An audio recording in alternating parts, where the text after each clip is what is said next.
Measurements. This is again something I haven't used here, but we're going to just draw this wall out. And I'm going to assume that that may be on the tour viewable. Do you know the answer to that? I don't. Okay.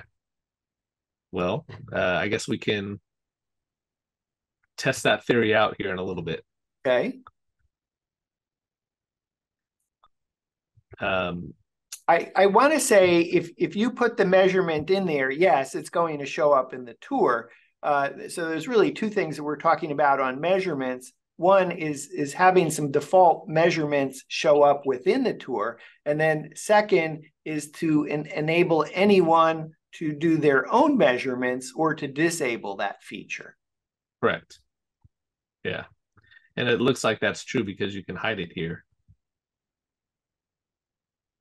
I guess I could imagine, since you've done thousands of residential tours, you really want to keep your workflow as fast as possible. And unless a client's paying you for, you want labels, you want measurements within the tour, you're not delivering any of that because it's not something that clients are asking for, and it's just something that's going to be time consuming to do.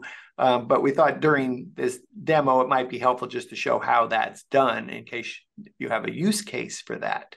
Yeah, and I think it's kind of based on the service provider and what they're offering. I have a colleague who tends to do highlight reels with every order, just kind of as his offering, and that's not something we do. And no agent has asked me, "Hey, I'm missing the highlight reel. Where's it at?" Mm-hmm. But at least it's available. I did use it recently.